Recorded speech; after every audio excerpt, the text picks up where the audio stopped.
L'année personnelle, c'est quand même le seul élément de ton thème de numérologie karmique tibétaine qui change.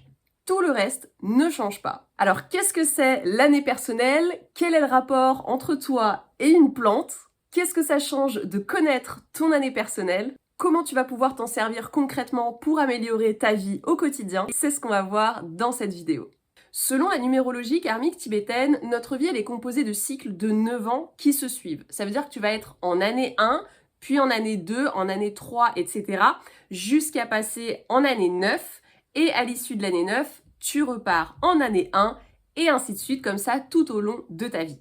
Et en fait, ce cycle de 9 ans, c'est comme le cycle de vie d'une plante. Quand tu regardes le cycle de vie d'une plante, tu as d'abord ce moment où la graine va se percer pour laisser sortir la petite pousse, puis la croissance de la plante qui va grandir de plus en plus, qui va fleurir, elle va faire des fleurs, puis des fruits, ça va être le moment de la récolte, et puis la chute des feuilles qui vont se transformer en engrais pour nourrir le cycle suivant de la vie de la plante. Et ben dans ta vie, c'est exactement pareil, c'est le même principe. Ton année 1, ça va être le moment du nouveau départ. Et puis tu vas t'associer ou te séparer, tu vas créer des nouveaux liens, te défaire de certains autres liens. Tu vas donner naissance à de nouveaux projets, tu vas ensuite renforcer ce sur quoi tu travailles depuis le début de ton cycle. Tu vas grandir, apporter un vent nouveau, prendre plus de responsabilités. Tu vas prendre le temps de te réajuster, de te réaligner. Tu vas enfin récolter les fruits de ton travail. Et puis ça va être le moment du bilan où tu fais un immense tri dans ta vie pour préparer l'arrivée du nouveau cycle. Et il se passe ça, en fait, tout au long de ta vie.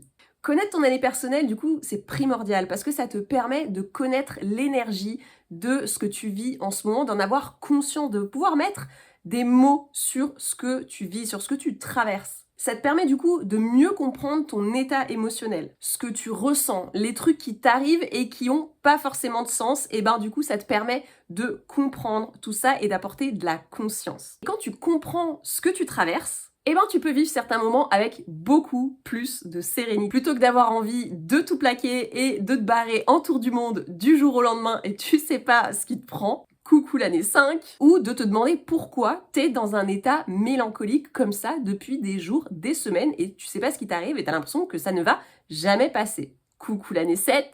Et à l'inverse, quand c'est le feu et que t'as une pêche de ouf, tu vas pouvoir totalement optimiser ces moments-là. Tu vas savoir quand lever le pied, quand faire gaffe à des périodes qui sont plus propices que d'autres à t'épuiser ou à te cramer, coucou l'année 4, coucou l'année 6, et quand mettre les pleins gaz, coucou l'année 8.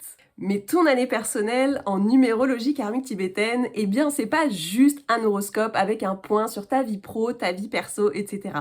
Tu vas pouvoir aller beaucoup plus en profondeur et c'est là que ça devient tellement plus intéressant et plus riche encore. Parce qu'en fait, chaque année, tu vas expérimenter des émotions et des situations qui sont bien spécifiques et qui en fait se rapportent à la vibration de l'année personnelle dans laquelle tu es à ce moment-là. Et le fait de connaître ton année personnelle, ça te permet de bénéficier des enseignements que chaque nombre a à t'apporter. Et ça, c'est une source de sagesse infinie pour ta vie et une façon d'aller encore plus profond dans ta connaissance de toi.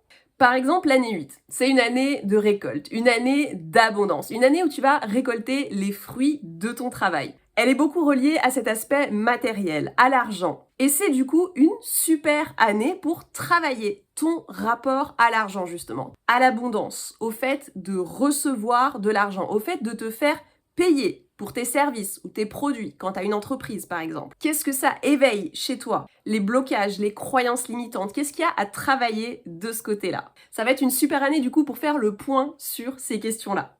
Et le but ultime de ces cycles que tu traverses tout au long de ta vie, c'est de t'amener vers une meilleure connaissance de toi, de tes façons de fonctionner et de changer ce que tu veux changer. Alors comment tu vas pouvoir calculer ton année personnelle? Eh ben c'est super simple, tu vas additionner le nombre de ton jour de naissance avec celui de ton mois de naissance avec la vibration de l'année en cours. Donc par exemple là, on est en année 2024.